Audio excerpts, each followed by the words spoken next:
열왕기하 말씀을 가지고 재정의 문제를 좀 얘기해 볼까 그래요. 특별히 지정적으로 좀 너무 힘든 그런 분들의 이야기를 좀 같이 해보려고 하는데요. 오늘 제목 한번 읽어볼까요? 재정적인 어려움을 겪는 분들께. 예. 그러니까 세상에는 부자도 있고 가난한 사람도 있고 그리고 중산층이라는 계층도 있어요. 아무리 사람 위에 사람이 없고 사람 밑에 사람 없다 뭐 그렇게 말은 하지만 실제적으로는 사회의 계층이 나눠져 있죠. 뭐 어쩔 수 없는 일이에요.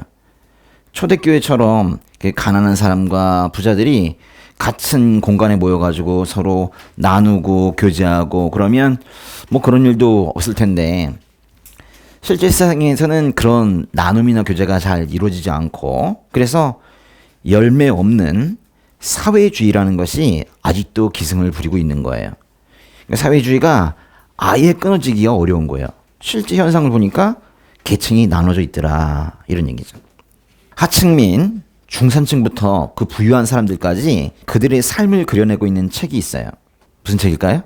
예, 바로 여러분이 보고 계시는 열왕기하입니다.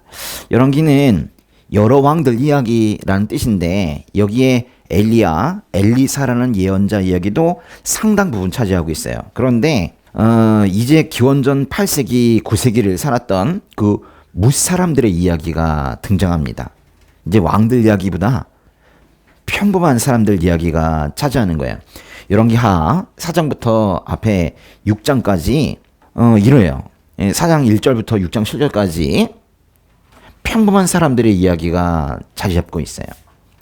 가난한 과부, 부유한 부부, 그리고 유력한 힘이 있는 이방인 장군 등 아주 여러 사람들 이야기가 이어집니다. 열왕기가 없었더라면 도저히 알지도 못했고 우리가 기억도 못하고 잊혀지고 말았을 그런 사람들, 매우 평범한 그런 사람들의 이야기가 열왕기에 담겨 있는 거예요. 그런데 이 모든 사람들의 공통점이 있어요. 4장 1절부터 6장의 7절까지 많은 사람들이 나오는데 거기에 공통점이 있다고요. 공통점이 뭘까요? 그들이 사회에 어떤 계층이든지 간에 다 문제를 가지고 살았다는 거예요. 문제가 있었다는 거예요. 다들 내 문제가 커 보일지 몰라도 또 계층별로 다른 계층에는 문제가 없겠지 이렇게 착각할지 몰라도 사실 다들 문제를 가지고 살아요. 그 문제의 종류만 다르지 사실 문제가 다 있거든요. 하나님께서는 그 문제를 가지고 살아가는 사람들에게 엘리사라는 예언자를 보내서 그 문제를 해결해 주세요. 그 이야기가 열왕기하 4장, 5장, 6장의 내용이에요. 그런데 사람들에게 문제가 생길 때 하나님께서 해결해 주시거든요. 근데 하나님께서 문제가 생긴 사람들을 왜 해결해 주시죠? 아니, 하나님은 구원의 하나님인데 하나님의 본질은 우리를 구하시기 위해 있는 분인데 뭐 이렇게 필요를 채워주고 문제를 해결하고 그런 일도 하시나 봐요. 근데 하세요. 근데 왜 문제를 해결해 주세요? 왜 여러분의 문제를 하나님께서 해결해 주십니까? 여러분은 기도를 할 때 하나님이 무엇에 기대해서 무엇에 의존해서 기도를 하는 거예요? 병 낫게 해주세요. 이 관계 회복해 주세요. 왜 이런 기도하는 거예요? 하나님께서 응답하실 걸 기대하니까 그렇게 이제 기도하시는 건데 제가 다시 한번 물어보는 거예요. 왜 하나님께서 그런 기도에도 응답을 하시냐고요? 네? 자녀니까 비슷해요. 근데 더 정확한 표현은 뭐냐면 불쌍해서 그래요. 다 불쌍하신 분들이에요. 실제로 그게 답이에요. 불쌍해서 그렇게 문제를 해결해 주시는 거거든요.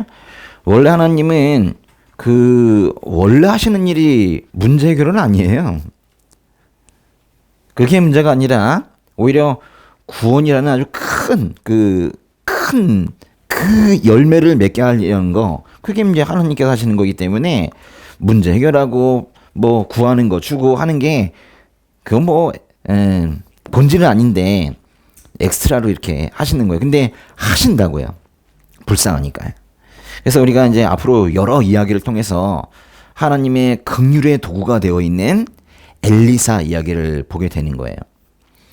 엘리사의 사역은 엘리야의 사역보다 예수님의 긍휼 사역을 훨씬 더 잘 표현하고 있어요. 엘리사가 긍휼 사역이라는 표현에 더 어울린다고요. 엘리사와 예수님의 사역에는 하나님의 마음이 들어있어요. 그분은 고아와 과부의 사정을 변호하시고 이방 사람들에게 먹을 것과 입을 것을 주시며 사랑하시는 분이시다 라는 그 하나님의 마음이 엘리사의 긍휼 사역과 예수님의 긍휼 사역에 다 잘 나타나요. 게다가 두 분의 그 사역을 보면은 제가 여기 그 사역하는 공간을 만들어 놨으니까 문제가 있는 분들은 오세요 이러지 않았어요. 찾아갔습니다. 문제가 생기는 곳으로 찾아가는 방식이었어요. 소위 순회 사역이라는 거였어요. 순회 사역. 그래서 엘리사도 보면 수넴에 갔다가 갈메산에 갔다가 길갈에 갔다가 하면서 이스라엘에 여기저기를 방문해요. 마치 문제를 찾아서 가는 것 같아요. 예수님도 저 위에 갈릴리에서 사마리아에서 여리고를 지나 예루살렘까지 여러 군데를 방문하세요. 다 문제를 찾아다니시는 분 같아요. 문제 해결 여행자. 제가 만든 말인데요. 문제 해결 여행자 같아요. 열왕기하 4장의 첫 번째 이야기는 남편이 죽은 여인, 즉 과부에 대한 이야기인데요. 우선 열왕기하 4장의 1절 한 절만 읽어보겠습니다. 읽어보세요. 예언자의 제들의 아내들 가운데 어떤 여인이 엘리사에게 울부짖으며 말했습니다. 스님의 종인 제 남편이 죽었습니다. 스님의 종이 여호와를 경외한 것은 선생님이 아실 것입니다. 그런데 빚쟁이가 제 두 아들을 종으로 삼으려고 지금 오고 있습니다. 큰일 났네요. 그죠? 예. 어떤 여인이 엘리사에게 울면서 말하고 있대요. 선생님의 종인 제 남편이 죽었습니다. 선생님의 종이 여호와를 경외한 것은 선생님이 아실 것입니다. 그러니까 이 여인의 남편은 엘리사의 그 아래에 있었던 한 지체네요. 뭐 제자인지 직계제자인지 아닌지는 잘 모르지만 확실하게 엘리사 아래에 있었던 그런 사람인 것 같아요. 또 그 남편은 여호와를 경외한 사람이래요. 이 말씀에서는 그 남편의 이름은 나오고 있지 않습니다. 근데요, 그 요세푸스의 글이나 탈굼이라는 책 있거든요. 탈굼의 글에 보면 이 남편이 오바다래요. 오바댜 아세요? 오바다가 어디 나오냐면 그 하나님의 예언자들을 숨겨주고 먹을 것을 공급했던 그런 사람입니다. 열왕기 상에 나오는데요. 한번 볼까요? 열왕기 상의 18장의 3절 4절 한번 읽어볼게요. 아합이 자기 왕궁 관리를 맡고 있는 오바댜를 불렀습니다. 오바댜는 여호와를 지극히 경외하는 사람이었습니다. 오바댜는 이세벨이 여호와의 예언자들을 죽일 때 100명의 예언자들을 데려다가 50명씩 동굴에 숨기고 그들에게 빵과 물을 먹였던 사람입니다. 지금 읽으신 말씀에서 볼 수 있듯이 오바댜는 지극히 여호와를 경외하는 사람이었대요. 여인의 말과 일치하네요. 만약 여인의 남편이 오바댜가 맞다면, 아닐 수도 있죠. 근데 맞다면 여인 남편은 빚을 많이 졌을 것 같아요. 아니, 아합의 아내 이세벨이 하나님의 예언자들을 하나하나 죽이고 있을 때 그때 100명의 하나님의 예언자들을 데려다가 동굴에 숨기고 그들에게 빵과 물을 먹인 사람이 바로 이 여인의 남편 오바댜인 거예요. 그러니까 100명의 예언자들을 수일간 혼자 먹였다면 경비가 참 많이 들었을 것 같아요. 당연히 빚을 졌겠죠. 그래서 빚을 졌는지 또는 바알을 숭배하는 그 사회 분위기에 역행하면서 거슬러 올라가면서 오히려 하나님 경외하는 삶을 살다가 대가를 치렀는지는 몰라도 어쨌거나 이 집안은 빚을 많이 진 것 같아요. 그래서 여인이 엘리사에게 이렇게 말합니다. 빚쟁이가 제 두 아들을 종으로 삼으려고 지금 오고 있습니다. 빚을 못 갚으니까 빚쟁이가 여인의 두 아들을 데려다가 자기의 종으로 삼으려고 한다는 거예요. 당시의 히브리 율법에 따르면은 빚을 갚지 못하면 종이 되는 게 그게 채무를 이행하는 방법 중에 하나였어요. 물론 6년간만 종이 되면 7년째는 다시 돌아올 수 있었습니다. 그러니까 이 얘기에서 빚쟁이를 비인간적이다 그렇게 나무랄 필요는 없어요. 이 사람은 규정대로 한 거예요. 그래서 엘리사가 나타나도 빚쟁이를 어떻게 하는 뭐 그런 이야기는 없어요. 규정대로 한 거예요. 그럼에도 불구하고 이 여인에게 두 아들이 6년간 다른 사람의 종이 된다는 사실은 받아들이기 어려운 거예요.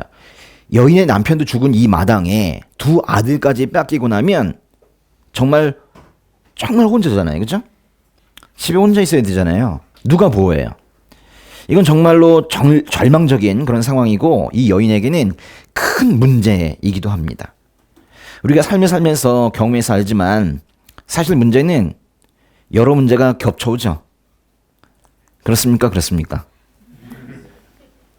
문제는 하나만 오진 않죠. 이 여인에게는 그냥 드러나고 있는 문제만 보더라도 남편의 죽음이라는 큰 문제와 또 빚을 갚지 못해서 두 아들이 종으로 팔려간다는 그 문제, 이 큰 문제가 겹쳐서 온 거예요.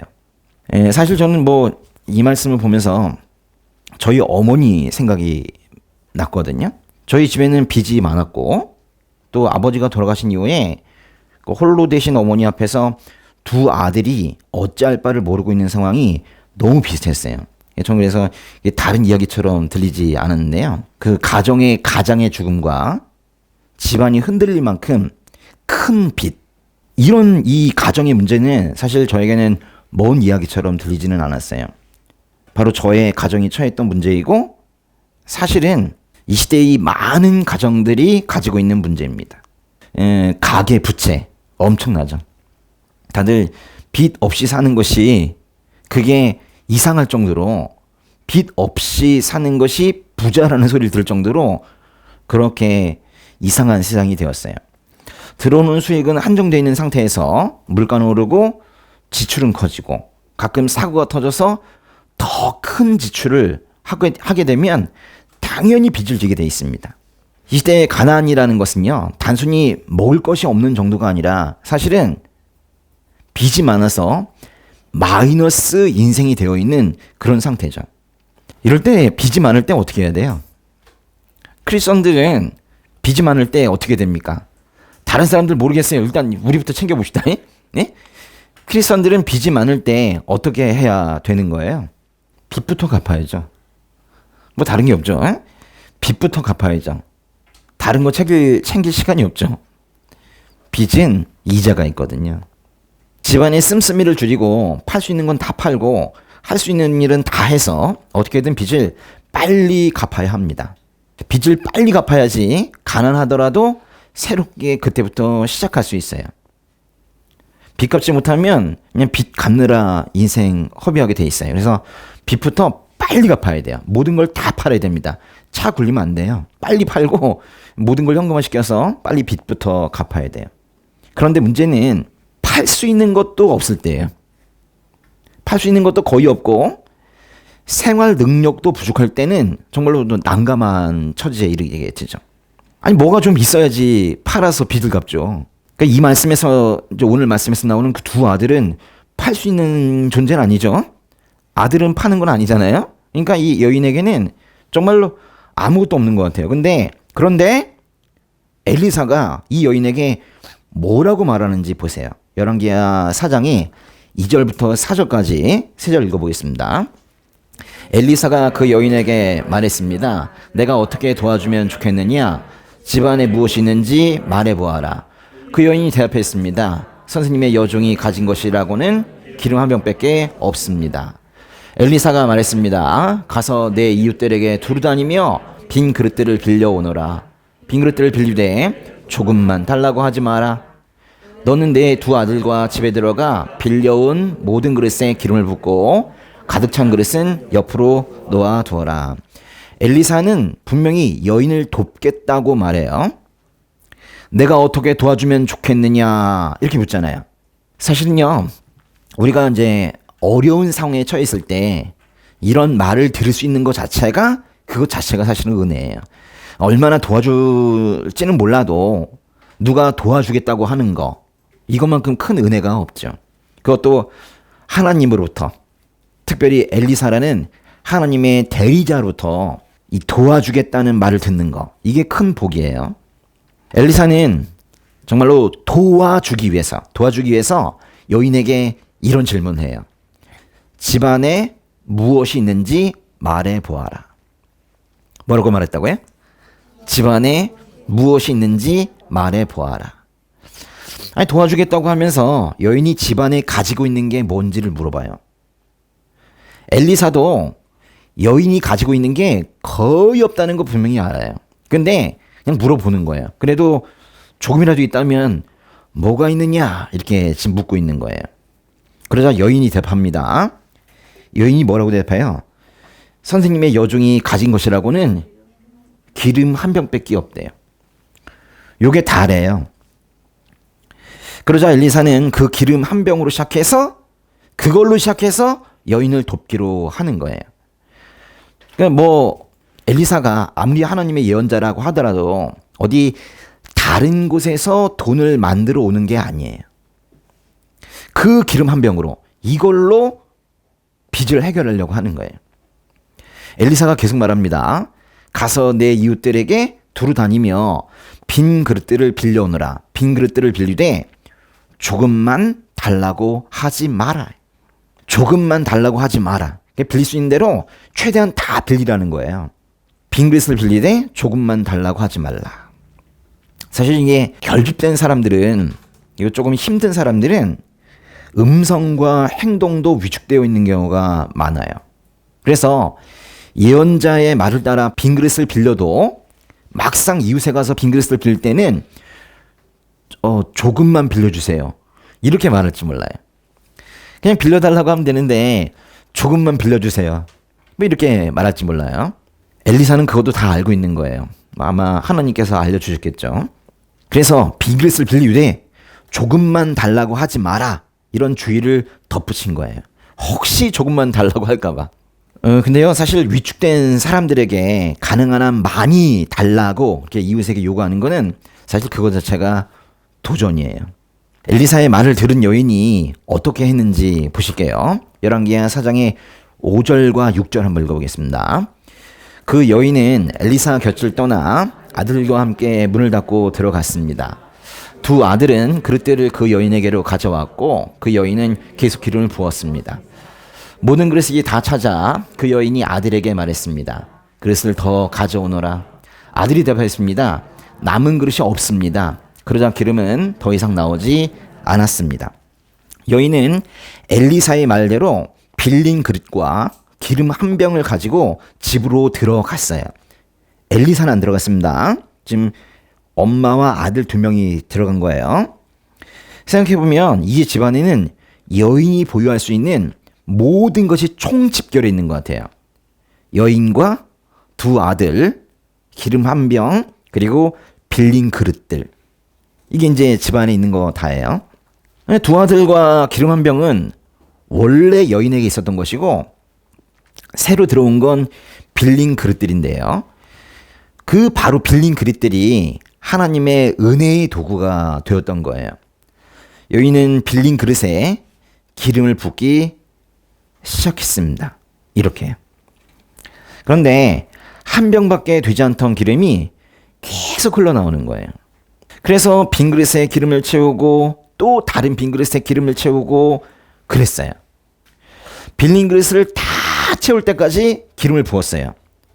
계속 기름이 나오는 거예요. 마치 오병이어의 기적을 보는 것 같이 계속 기름이 나오는 거예요. 그러자 여인이 너무 기쁜 나머지 다시 엘리사에게로 갔습니다. 열왕기하의 4장의 7절 오늘의 마지막 말씀인데요. 읽어볼게요. 그 여인이 가서 하나님의 사람에게 말하자 하나님의 사람이 말했습니다. 가서 기름을 팔아 내 빚을 갚아라. 남은 것으로 너와 내 두 아들이 살 수 있을 것이다. 엘리사는 가서 기름을 팔아 빚을 갚아라 이렇게 말해요. 문제를 해결한 거예요. 해결했죠? 예. 근데 빚을 갚고도 돈이 남은 것 같아요. 그래서 이제 마지막에 말씀도 한 것 같은데요. 그래서 그 남은 것으로 여인과 두 아들이 살아갈 수 있을 것이라고도 말해요. 하나님의 회복이 이래요. 하나님의 회복은 이렇게 문제를 해결하는 것에서 끝나지 않고 더 넘치는 복을 주세요. 여러분 이거 반드시 이걸 기억하고 계셔야 돼요. 제가 지금 이만큼 힘들지만 이만큼만 채워주세요. 우린 보통 그런 아주 젠틀한 기도도 많이 해요.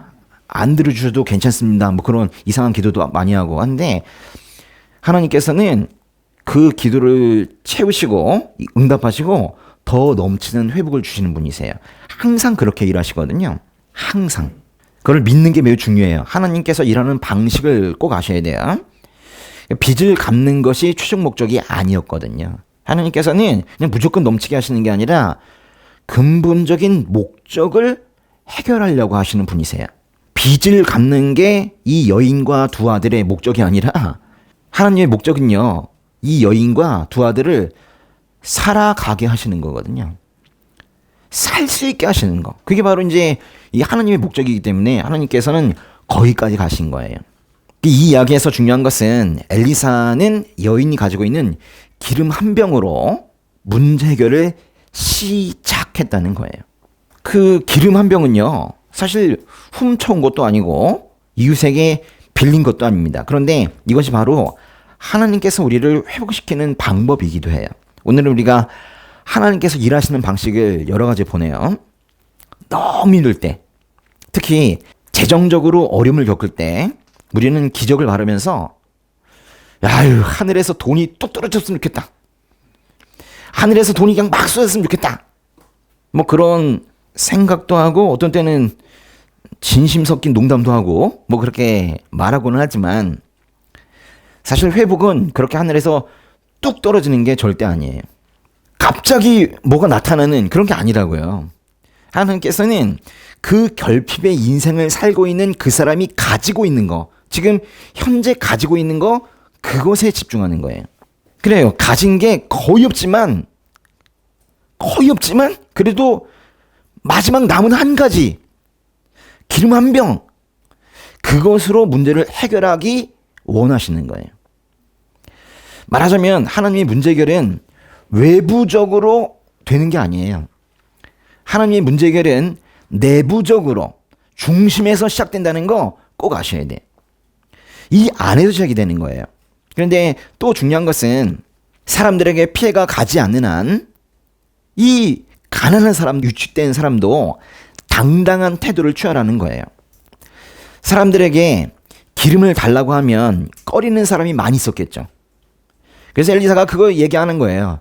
가서 기름 빌려오세요. 그러지 않은 거예요. 빈 그릇 빌려오라고 그랬잖아요. 빈 그릇을 빌려달라고 하니까 사람들이 큰 저항 없이 준 거예요. 빈 그릇이야 뭐 빌려줬다가 다시 또 받으면 되니까요. 그죠?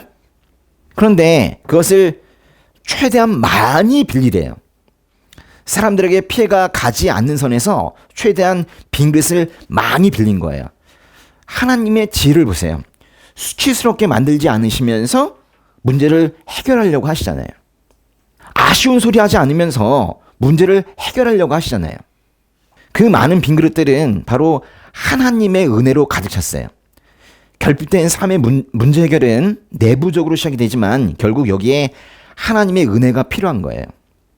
이 과부를 긍휼하게 불쌍하게 보신 하나님께서 빈 그릇에 기름을 가득 채우시면서 은혜를 베푸신 거예요. 이때 두 아들이 함께 하기도 하죠. 두 아들도 가만히 있지 않았습니다. 마치 집안의 모든 능력이 총동원된 것 같아요. 이거는 참으로 바람직한 거예요. 하나님께서는 위기의 순간에 우리를 도우시는 건 맞지만 우리가 손 놓고 있기를 바라지는 않으세요. 자포자기해서 쓰러져 있기를 바라지 않으세요. 정말 무모해 보여도 하나님의 명령대로 동네를 돌면서 빈 그릇을 구하고 두 아들이 그릇을 갖다 대면 여인이 그 그릇에 기름을 부었어요. 이렇게 순수하게 믿을 때 하나님의 은혜가 임한다는 것도 우리는 이 말씀 통해서 알게 되는 거예요. 빈 그릇을 많이 빌리는 행동.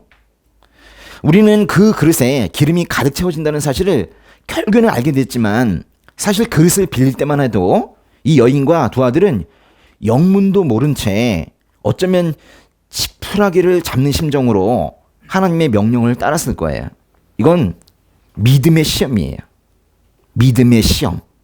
남은 그릇이 없을 때 기름은 더 이상 나오지 않았습니다. 그릇이 다 차니까 기름도 뚝 끊어졌어요. 믿음의 크기만큼, 순종하는 크기만큼 은혜도 임한 거예요. 또 중요한 것은 4절 보시면 너는 내 두 아들과 집에 들어가라고 말했다는 거예요.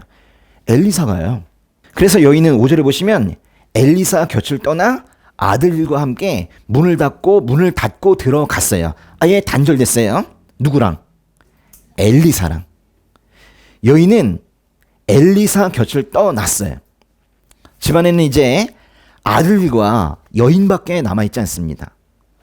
여인은 하나님의 예언자가 없는 상태에서 이 모든 믿음의 행동들을 해야 됐던 거예요. 그러니까 여인은 엘리사에 대한 어떤 확신으로 이 행동을 한 게 아니라 하나님께 대한 절대적인 신뢰를 가지고 이 행동을 한 거예요. 하나님의 예언자도 없이 오직 하나님만 바라면서 그렇게 이 믿음의 행동을 한 거라고요. 제가 제 얘기 좀 하겠습니다.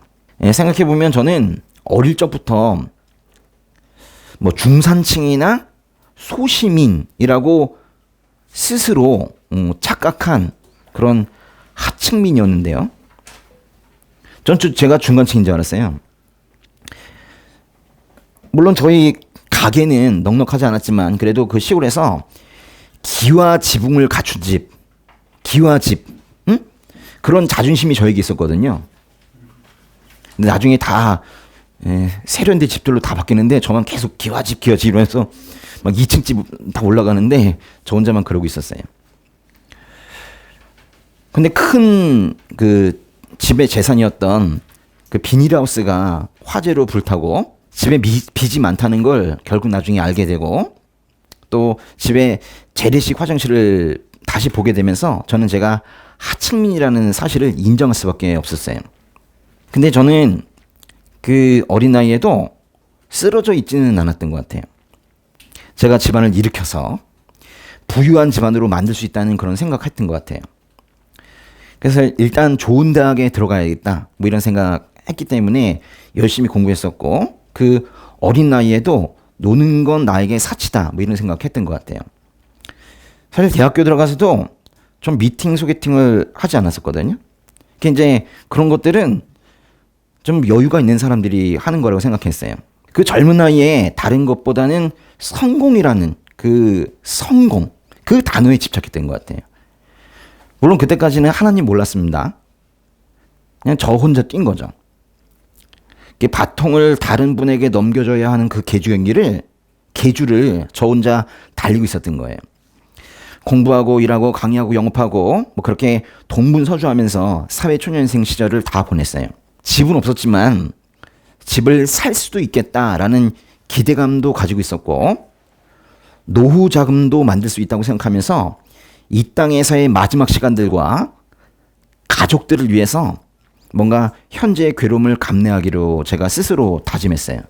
뭔가 이렇게 나 하나가 조금 불편하고 힘들면 가족들도 편하고 그리고 나의 노후도 편하지 않겠는가 뭐 이런 생각했던 것 같아요. 근데 정말 기반이 아무것도 없이 뭔가 해보려고 하니까 하는 것마다 다 힘들더라고요. 전 사실 가끔 뭐 제 공부 잘합니다 이렇게 자랑하지만 사실 공부도 쉽지는 않았어요. 저는 고등학교 졸업 즈음에 돼서야 다른 친구들이 다 학원도 다니고 과외도 하고 있다는 사실을 알게 됐어요. 뭔가 다 하고 있더라고요. 근데 과외를 한 번도 받아본 적이 없던 저에게는 좀 충격이기도 했어요. 다행인지 서울대학교에 들어가긴 했는데 대학교에 가서도 재정적인 문제 때문에 다른 친구를 보면서 상대적인 박탈감을 많이 느꼈어요. 다 잘 사는 것 같았어요. 집이 재정적으로 힘들어하는 걸 알고 있었기 때문에 웬만하면 집에 전화를 하지 않고 제가 알바를 해서 먹고 살아야 된다는 생각을 했던 것 같아요. 네, 과외도 하고 방학 때는 막노동도 하고 뭐 그랬습니다. 대학교 때 하루는 제 통장에 2,000원인가 3,000원인가 너무 오래돼서 잘 기억은 안 나지만 그렇게 10,000원이 안 되는 돈이 남아 있었어요. 그게 저의 전 재산이었는데 근데 지금도 그러는지 모르겠는데 그때는 10,000원부터 인출이 되었거든요. 그러니까 돈이 조금 있는데 몇천 원 있는데 그것도 못 뽑는 거예요.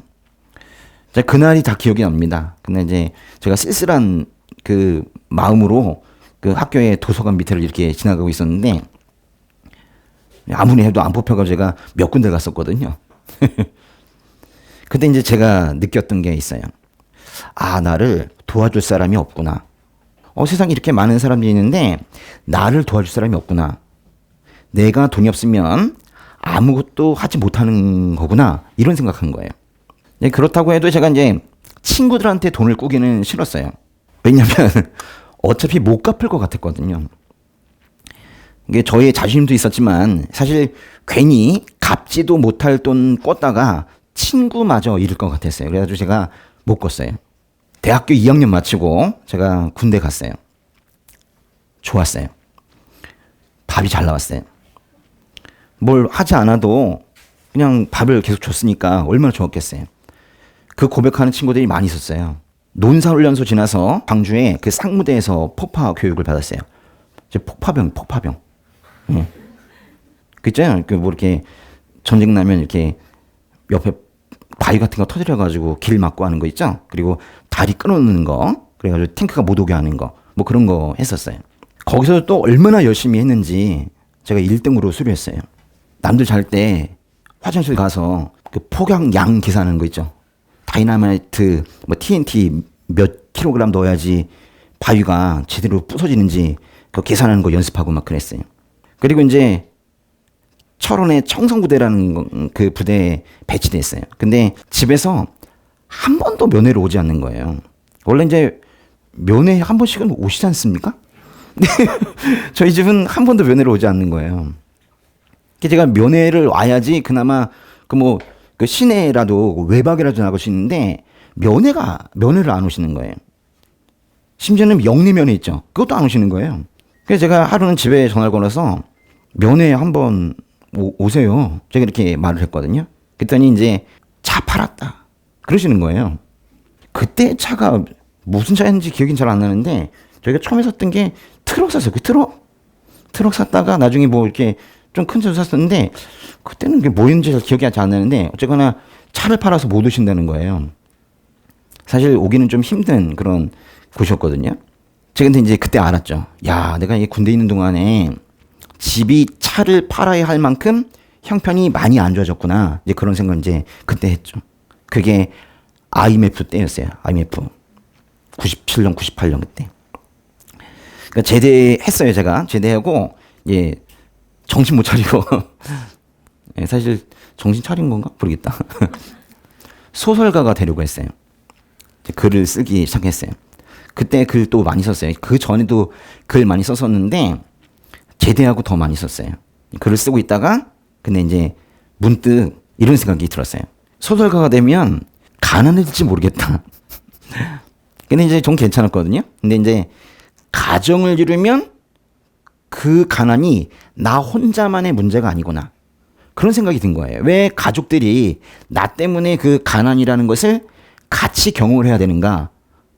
생각해보니까 그걸 강요하기는 좀 힘들었던 거예요. 그래서 제가 그때부터 이제 자격증 공부를 시작을 했어요. 3학년 2학기에 관세사 자격을 땄어요.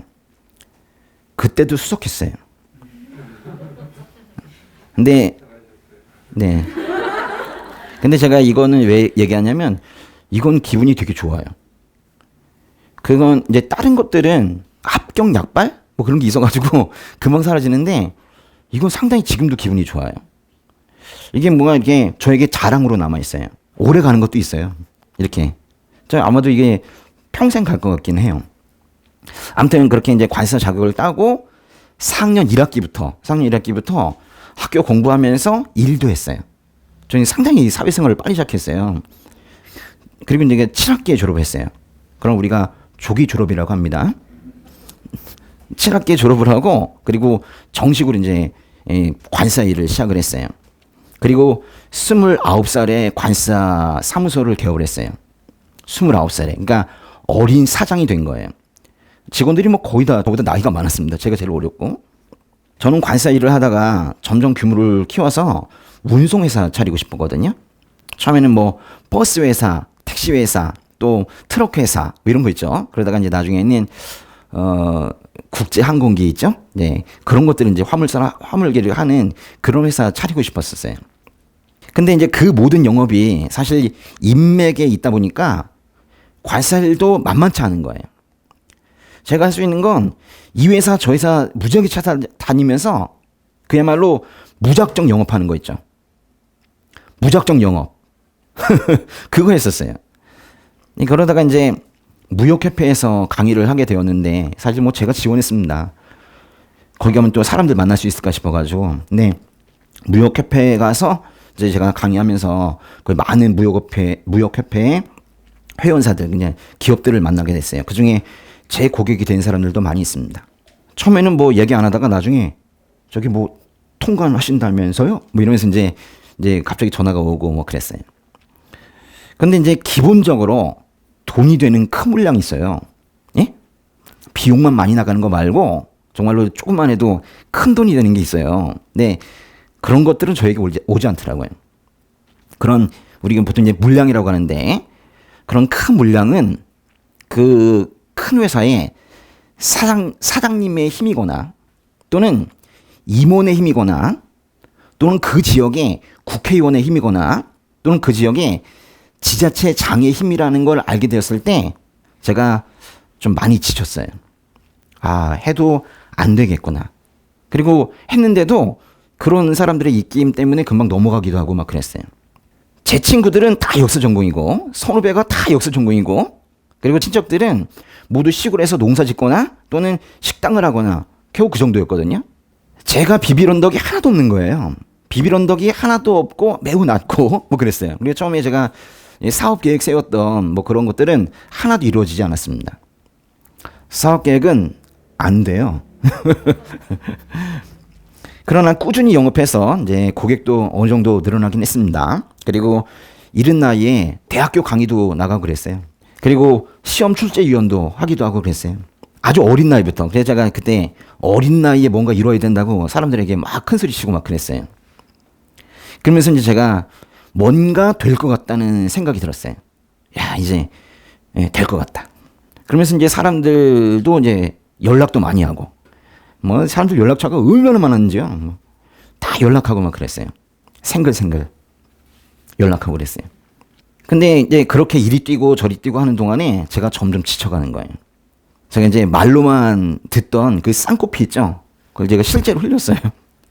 저 얼마나 놀랐는지 몰라요. 나 이제 죽나? 그랬어요. 막 과로에 쌓여가지고 막 그랬어요. 그렇게 이제 잔뜩 지쳐 있을 때 아버지가 암으로 돌아가시고 첫째 아이가 발달 장애라는 것을 그때 알게 된 거예요. 그 과정 중에 그 가장 어려울 때 사실 그때 하나님께서 찾아오셨어요. 제가 하나님을 만난 게 아니라 하나님께서 만나러 오셨더라고요. 근데 그때 하나님께서 저에게 이렇게 말씀하시는 것 같았어요. 계주는 혼자 뛰는 게 아니란다. 이제 바통을 나에게 넘겨라 그러시는 것 같았어요. 계주를 제가 이제 혼자 한번 잘해보려고 그래서 1등을 해보려고 팍 뛰고 있었는데 그 아름다우신 주님께서 저한테 넘기라는 거예요. 바통을 넘겨라. 혼자 힘으로 해보겠다는 그 제 생각이 그때 이제 알았죠. 얼마나 그게 무리하고 어리석은 것이었는가. 저는 그때까지 혼자 힘으로 독립적으로 뭔가 하면 멋있을 줄 알았거든요. 근데 그게 아니라 그게 얼마나 어리석은 일인지를 그때 한 거예요. 그래서 이제 주님께서 그렇게 말씀하시는 것 같아가지고 제가 바로 주님께 바통을 넘겨드렸죠. 저에겐 너무 무거운 바통이어서 빨리 가져가세요. 그냥 넘겨드렸죠. 마태복음 11장은 저에게 큰 은혜예요. 이게 뭔지 나중에 읽어보세요. 그 이후로 그래서 이제 바통 넘겨드리고 그 이후로 저는 혼자 뛰지 않고 예수님의 이름으로 하나님께 기도하면서 성령의 도우심을 얻어서 그렇게 뛰고 있습니다. 그 크신 하나님께서 저를 돕고 계시거든요. 그러니까 제가 그 도움을 받아서 지금 이제 생활하다 보니까 야, 이건 좀 너무 유리한데? 근데 딴 사람보다 너무 유리한데? 이런 생각도 들더라고요. 이거 페어 플레이가 아닌데 이거. 내가 너무 유리한데? 이런 생각이 좀 들기도 했어요. 그건 다른 말로 하면 이전에 제가 너무 불쌍했다는 거예요. 이제 시간이 좀 흘러가지고 이제 지금 이제 왔죠. 이제 제가 이제 뭐 40대 후반이 됐습니다. 저보다 연배가 많으신 분들이 많아가지고 그렇지만 제가 아직 젊긴 하죠, 그죠? 예, 40대 후반이 되었어요. 근데 제가 2년 전에 그 뇌졸중으로 쓰러졌을 때 그 다음 달인가 12월쯤에 12월 맞습니까? 청약? 12월인 건데 그 다음 달인가 아내가 주택 청약을 넣어보겠다고 그러는 거예요. 저는 그동안 사실 집 사는 걸 반대했었거든요. 사실 뭐 돈도 많지 않았지만은 집 사는 건 우리가 해서는 안 되는 것이다. 그렇게 얘기했었어요. 왜냐면 주님께서 음성 주시면 바로 선교 나가야 될지도 모르는데 이 땅에 집을 사두면 어떡하냐. 뭐 그런 논리였어요. 사실 저 금방 보내실 줄 알았거든요. 저기 뭐 좀 못 사는 나라로 보내실 줄 알았어요. 근데 뭐 아직까지 안 보내시네요. 누랑진이 선교진가 봐. 근데 이제 제가 아픈 상태에서 아내가 청약을 넣겠다고 하니까 사실 제가 더 이상 말리지 못했어요. 왜냐면 제가 이제 아픈 상태에서 저의 재정적인 상태도 제가 장담하지 못하는데 뭐 다시 강의할 수 있을지 다시 설교할 수 있을지 그것도 모르는데 제가 어떻게 무작정 반대를 할 수가 없더라고요. 그래서 제가 좀 하려면 하라 뭐 그렇게 얘기했어요. 근데 아내가 그 저희 집에 장애 아들이 2명이나 있으니까 막 뛰거든요. 뛰지 말라고 그래도 뛰는데 뭐 그럼 어떻게 하겠어요. 그래서 이제 밑에 사람이 살지 않는 2층 그걸 기도하고 있다는 거예요. 요새 뭐 그런 아파트 있잖아요.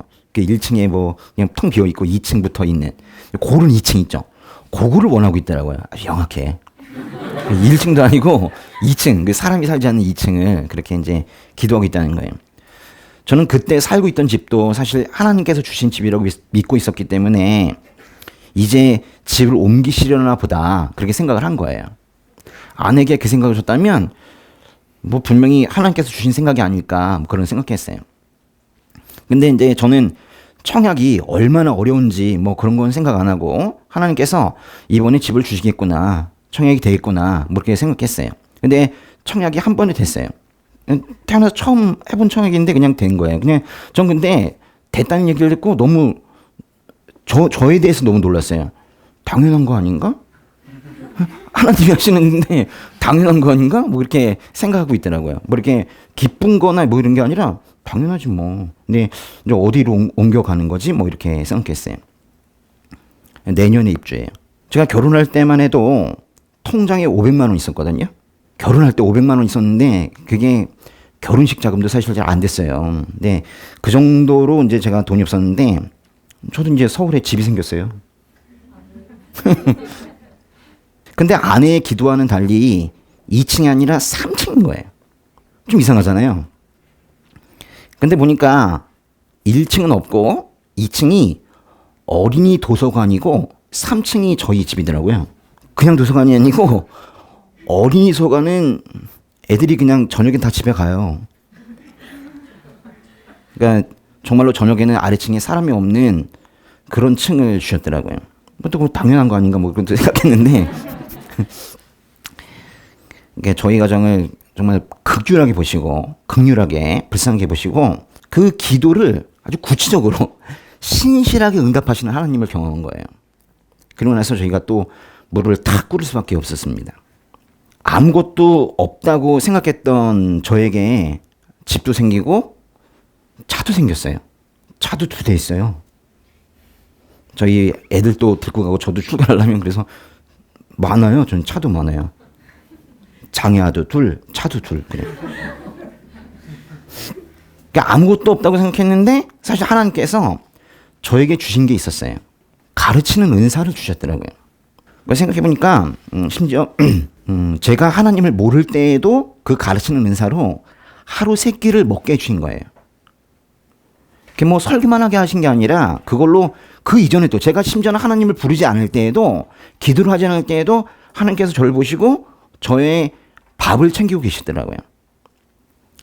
그러다가 제가 하나님의 명령에 따라 교회를 개척했을 때에도 여전히 그 가르치는 은사를 여전히 쓰고 계시는 것 뿐이에요. 근데 그 이전에도 이명호 살리기 위해서 뭔가 쓰고 계셨더라고요. 그러니까 제가 깨달은 것은 이거예요. 그러니까 아무것도 없다는 생각 있죠. 아무것도 남아있지 않다는 생각은 사람을 좌절하게 만든다. 사람을 좌절하게 만든다. 지치게 만든다. 이거예요. 아무것도 없지 않아요. 우리에게는. 맞죠? 우리에게는요. 있는 게 있어요. 아무것도 없지 않아요. 있는 게 있다니까요. 나에게 조금이라도 남아있는 게 뭘까? 그거를 생각하는 게 풍성함으로 가는 시작이에요. 계속 잃어버린 거, 없는 거, 그런 거 생각하면 계속해서 결핍의 삶으로 더 들어가요. 근데 남아있는 게 뭘까? 조금 남아있지만 나에게 가지고 있는 게 뭘까? 그걸 생각하는 게 풍성함으로 가는 지름길이에요. 시작이에요. 우리말 성경에서는 오늘 그 말씀의 여인이 선생님의 여종이 가진 것이라고는 기름 한 벽밖에 없습니다. 기름 한 벽밖에 없습니다. 이렇게 번역을 했지만 개역개정에서는 계집종의 집에 기름 한 그릇 외에는 아무것도 없나이다. 기름 한 벽밖에는 아무것도 없나이다. 뭐 이렇게 번역을 했거든요. 그러니까 이 여인도 처음에는 그 기름 한 병의 가치를 매우 낮게 생각한 거예요. 기름 한 병 가지고 있는 건 차라리 없는 거나 마찬가지다. 뭐 이렇게 생각한 거예요. 그러니까 기름 한 병밖에 없어요. 뭐 이렇게 얘기한 거죠. 그래서 그 그릇 외에는 아무것도 없나이다. 이렇게 말한 거예요. 근데 정말 아무것도 없었습니까? 아니잖아요. 있었잖아요. 기름이 있었잖아요. 제가 그 재정적으로 어려움 겪고 계신 성도님들께 제가 오늘 말씀 통해서 몇 가지 조언을 드려요. 사실은 제가 이 조언을 드린 이유는 뭐 이게 교회의 목적 자체가 뭐 이렇게 재정적으로 부유해지는 것도 아니고 그렇지만은 우리가 부족하잖아요. 연약하잖아요. 그래서 우리가 어느 정도의 기본적인 삶을 살아갈 수 있도록 하나님께서 도우시지 않으면 사실 우리가 살 수가 없기 때문에 그래서 하나님의 말씀으로 여러분에게 조언을 드리려고 하는 거예요. 전 여러분이 웬만큼 잘 살았으면 좋겠어요. 그럼 제가 뭐 따로 어떻게 도와드리지 못해도 잘 살기를 바래요. 제가 항상 하는 말이잖아요. 시험 들지 않도록 잘 사시길 바래요. 그래서 제가 조언을 드리는데 첫째, 내가 가지고 있는 게 뭔가 그거 생각해 보세요. 이게 매우 중요한 거예요. 잃어버린 거, 줄어드는 거 그런 거 생각하지 마시라고. 그게 아니라 시작을 여기서 해야 돼요. 내가 가지고 있는 거. 기름 한 병 거기서 시작되는 거예요. 그게 있으니까 그걸 가지고 하나님께서 은혜도 베푸시는 거예요. 하나님께서 기적으로 회복을 이루신다고 해도 그 기적은 우리와 전혀 상관없이 나타나는 어떤 현상이 아닌 거예요. 우리가 가진 작은 거, 우리가 낼 수 있는 최선의 열심, 그리고 하나님께서 주신 은사, 뭐 이런 것들을 사용하셔서 우리의 문제를 해결하시는 분이 바로 우리가 믿는 하나님이세요. 하나님께서는 내 것 또는 내 주변의 어떤 것을 사용하셔서 내부적으로 또 가까운 곳에서 회복을 이루어내시는 그런 분이세요. 예수님께서 눈먼 사람 치유하실 때 어떻게 하셨어요? 땅에 침을 뱉으시고 진흙을 이겨서 그 사람의 눈에 바르셨어요. 그리고 근처에 있는 실로암 연못에 가서 씻으라고 하셨어요. 회복은 멀리 있지 않습니다. 우리 주변에 회복의 씨앗이 우리 주변에 있다는 걸 잊지 마세요. 또는 이미 여러분이 회복의 씨앗을 이미 가지고 있을 수도 있어요. 자기도 잊고 있던 하나님의 선물이 뭔지 그거를 생각해 보는 거, 이게 회복의 시작이에요. 매우 중요합니다. 두 번째, 이건 짧아요. 읽어보세요. 포기하지 마세요. 포기하면 안 돼요. 시편의 139편의 말씀 보세요. 139편의 17절과 18절 읽어보세요. 오 하나님이여, 주의 생각이 내게 너무나 귀합니다. 그 수가 얼마나 크고 많은지요. 내가 다 셀 수 있다면 모래알보다 많을 것입니다. 하나님의 생각은 바닷가의 모래알보다 많다는 거예요. 도저히 방법이 없다. 글렀어. 도저히 방법이 없어. 이건 사람의 말이에요. 도저히 방법이 없다. 이건 사람이 하는 말이라고요. 하나님께는 방법이 항상 있어요. 방법이 없는 경우가 없어요.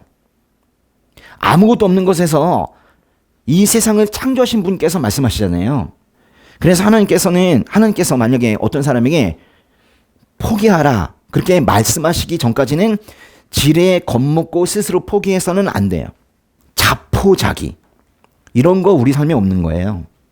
그런 거 절대 하면 안 돼요. 스스로 포기하는 게 말이 돼요? 하나님께서 포기하라고 하셔야지 포기하는 거지, 자포자기라는 말은 크리스천에게 맞지 않아요. 결혼식 피로인해서 포도주가 다 떨어지면 물을 포도주로 바꿔서라도 그 혼인잔치에 흥이 깨지지 않도록 하시는 분이 우리 주님이세요. 어떻게든 하세요. 세 번째 조언 읽어보세요. 믿음이 기적을 만듭니다. 아이처럼 순수하게 믿는 게 결국 하나님이 기적을 만들어요. 왜 내 삶엔 기적이 일어나지 않느냐? 계산이 너무 많아서 그래? 머리가 너무 커서 그래? 순수하게 믿어야 돼요. 아브라함처럼 늙은 부부도 그 아들 낳을 수 없는 그 늙은 몸에서 도저히 믿을 수 없는 것을 믿었대잖아요. 아무것도 이루어지지 않을 것 같은 상황에서 하나님을 믿었대잖아요. 그 믿음을 보시고 하나님께서 그 아브라함에게도 아들을 주신 거예요. 노아 아십니까? 노아가 방주를 만들 때, 수년 동안 만들 때 비 한 방울 쏘지 않았는데 얼마나 오랜 기간 동안 인내하면서 만들었겠어요. 하나님에 대한 믿음이 없으면 절대로 그런 거 할 수 없습니다. 하나님께서 우리에게 믿음의 시험을 주실 때 우리가 순수한 믿음을 보여드리면 하나님께서 여러분의 기도에 바로 응답하세요. 그건 분명합니다. 안 될 거야. 이거는 뭐 하나님도 못하셔. 세상에 그런 말이 어디 있어요. 하나님도 못하셔 이건. 이런 어이없는 그런 혼잣말 하지 마시고 하나님을 순수하게 믿으세요. 삶의 변화가 반드시 일어납니다. 이건요, 제가 저희 모든 것을 걸고 말씀드릴 수 있어요. 제가 계속 경험하는 그 좋으신 하나님 이야기를 지금 하고 있는 거예요. 오늘 말씀의 여인처럼 그 순수한 믿음으로 안 될 거라고 생각하지 마시고 그 빈 그릇에 기름을 부으시라니까요. 그 한 병이 다일 거라고 생각하지 마시고 믿음으로 병을 기울여 보세요.